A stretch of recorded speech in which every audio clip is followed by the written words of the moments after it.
Hello，大家好，我是怡元。在1年前，我做过最强统帅排行榜，但是我看到有不少的观众都说那个是最保值的统帅排行榜，不是最强统帅排行榜。那么1年过去了，我看到那个排行榜上面的统帅呢，有很多位都是已经被淘汰了，或者是已经不能用了。就比方说芝诺比亚、曹操、李舜臣、理查、萨拉丁、关羽，基本上都是没有办法用到了。已经算是不保值了。那么今天我就要做一个全新的排行榜，这个是真的最强统帅排行榜了，不是保值统帅排行榜了。当然今天我所做的排行榜是根据我个人的看法去做的排行榜，还有就是根据统帅他各方面的表现做出来的排行榜。那么这次我是做了10位统帅的排行榜，废话不多说，我们直接来看。第10名我认为是霍去病。说实话，霍去病会排在排行榜里面是很正常的，因为我看到我每一次打 KVK 之后的那些报告，霍去病的报告百分比总是最多的，他的百分比永远都是比起其他统帅还要更高。而且不是只有我认为而已，还有其他的玩家都觉得说霍去病的报告都是在他们的所有报告里面最好的。而且他是骑兵的关系，行军速度比较快，释放技能的速度比较快，再加上霍去病拥有超多的技能伤害提升，属于超高爆发输出的统帅。但也不是说霍去病没有缺点呢，他的缺点就是他的觉醒技能就是会虫子的关系，所以就变成某一些玩家不是很喜欢霍去病。另外一个原因就是霍去病的定位被锁死了，不能集结，不能驻防。虽然我是有看到一些玩家使用霍去病来驻防自己的城市啦，但是这个也属于骑兵的城市才可以。正常情况下，霍去病是不能拿去驻防的啦。接着第9名就是哥尔哥，这个相信大家也比较容易了解啦，因为我们现在最强的驻防就是哥尔哥了。像我之前做的排行榜里面也是有一个芝诺比亚，其实哥尔哥的出现就是替代了芝诺比亚的位置。而且我反而觉得哥尔哥他是比起芝诺比亚还要更强一些。像之前芝诺比亚他驻防确实是很强，就算是残血的也可以撑着自己的驻防，又可以搭配不同的统帅进行驻防。但是哥尔哥它可以用于野战，不限于只是驻防而已。再加上哥尔哥是终极统帅，其实他用纯兵驻防比较起芝诺比亚还要更强一些。像是搭配君士坦丁、查理马特或者是刘彻作为纯兵驻防的时候，对方的报告永远都是亏的，甚至在特定的地图上搭配阿提拉拥有超高的抗围殴。第8名就是贡沙洛啊，各位没有想到吧？其实远程 AOE 是很超模的存在。说真的，如果你是新手玩家，你想要入门去玩远程的话，其实最好的选择就是贡沙洛。你其他技能不用想，只是想到远程 AOE 这个就已经很夸张了。而且大家一直忽略的一点就是远程统帅不限于只是远程而已，其实他们近战才是真正的实力，远程攻击反而削弱了他们一般的伤害。不过贡沙洛的排名会在这么后面也很正常，因为他是远程统帅，一般玩家不太能够接受，而且也是要根据战场上的环境做变化。尤其像战场变化太多的话，其实贡沙洛就没有办法使用了，还是需要使用近距离战斗的统帅。第7名这里我安排了波罗头啊，这个大家应该是没有想到。那各位也知道啊，如果你是要用混兵来做驻防的话，肯定是需要波罗头的。李舜臣已经默默的退出舞台了，因为原本他这个排名是李舜臣来的。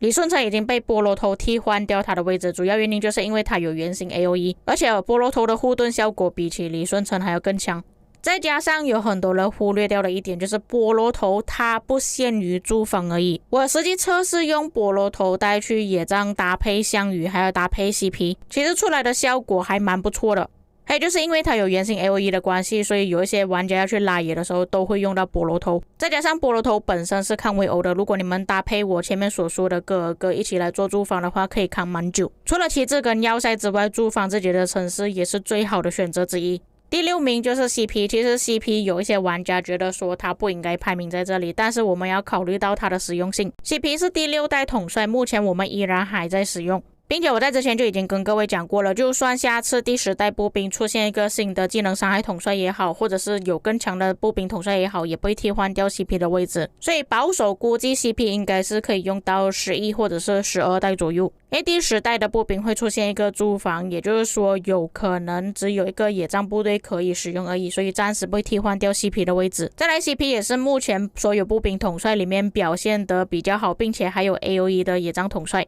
其他的步兵统帅不是表现得不好，就是没有 AOE。CP 这个位置是替换掉了我原本排行榜里面关羽的位置，用关羽替换成 CP， 这个也很合理吧。第5名贞德，虽然贞德有很多问题啊，就比方说他真的只有爆发而已，没有3维提升，但是不得不承认可以释放2次主动技能确实是很强。释放2次主动技能就算了，而且他那个技能还是有 AOE， 可以攻击到3个目标，而且贞德才是骑兵统帅里面真正意义上有 AOE 的野战统帅。当然我知道杰哥有原型 AOE 啦，但是我这里所讲的是野战统帅，像之前威廉也就只有那3公分而已。而且说实话，贞德的培养成本其实还蛮低的，假设你们可以卡到技能的话，它只是需要5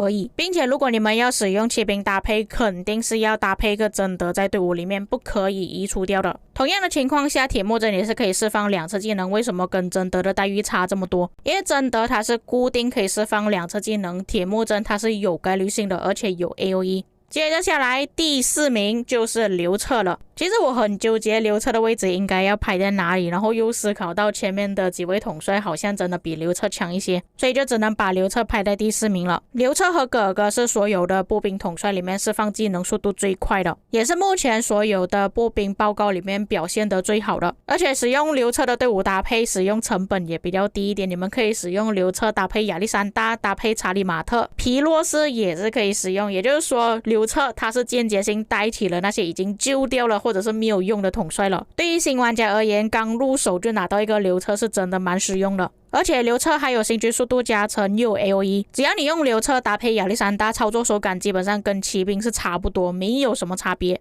而且刘彻他是终极伤害统帅，假设说对方他们携带了威廉或者是一些技能伤害的 debuff 都没有办法控制到刘彻。接下来就是压轴了，前3名的排行榜。首先第3名就是诸葛亮，这个大家无需质疑，原型 AOE 超高性价比的统帅，可以集结野战驻防全部都包揽。而且原型 AOE 就算了，还可以攻击5个目标，又可以免疫掉控制效果，恢复怒气技能伤害爆发，并且不限于只有 KVK 而已，就算你们打一些什么日落峡谷啊、副本活动啊，全部都可以用到诸葛亮。还拥有 30% 的生命值提升，有概率提升 50% 的攻击力。只能说诸葛亮唯一的缺点就是行军速度比较慢而已，但是这点不妨碍他是性价比最高的统帅之一。接着第2名就是司机，那我知道有一些玩家说为什么他会排在第2名，他不知道在第2名。我们要考虑到实用性还有使用时长，你们要记得司机他是第6代统帅，在司机出现了之后又出现西皮、布迪卡，那2位统帅都没有办法克制到司机，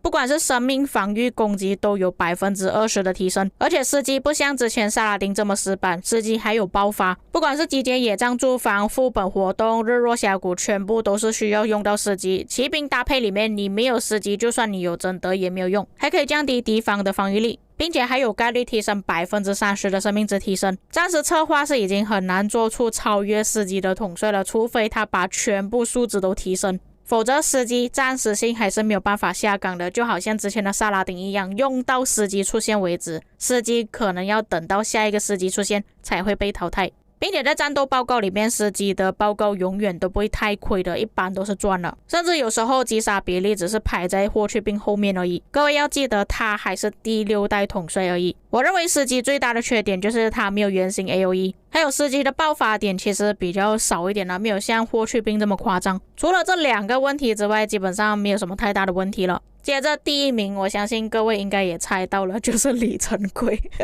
我知道我之前的排行榜第1名也是李成桂，现在依然还是李成桂。最重要的原因大家也能够理解，就是因为他是第1代统帅，你们能够想象到吗？第1代统帅用到现在依然还可以使用，而且他也是野战统帅里面少数有原型 AOE 的，并且培养成本也比较低一点，因为我们在早期就已经把他给觉醒了，后期都不需要再丢镜头下去。而且李成桂不像诸葛亮那样子被绑定在工兵的搭配里面，他可以使用在不同的队伍。像我之前就有说过，现在工兵搭配里面其实已经用不上李成桂了，但是李成桂可以去到其他队伍，像是步兵你可以用 CP 搭配李成桂，骑兵可以用霍去病搭配李成桂。还有就像我们之前认为说诸葛亮会把李成桂给淘汰掉，依然是没有办法把他给挤下去。并且他的博物馆加成更加变态，有12%的技能伤害提升。像原本里程柜的技能设计是没有其他稍微提升的，它的100%攻击力提升也是有概率性，但是到了博物馆加成又有20%的防御力提升，基本上可以说里程柜是没有没落的时候。像之前阿提拉死掉了又复活，死掉了又复活，都是靠其他的统帅。然而里程柜是完全靠自己持续生存到现在。虽然到了征服赛季里程柜是没有办法驻防或者是集结，但是在早期它还是可以驻防集结使用的。我在想这里程柜到底可以用到什么时候。以上就是我做出来的前10最强统帅排行榜，但也只是我个人见解而已，相信跟大家的排行榜应该是不一样的。不过我是做出了合理的解释，为什么这些统帅在我心目中比较强的原因。至于各位认不认可我这个排行榜呢？还是你们觉得说谁应该要拿到第1名？可以在评论区留下你们的看法。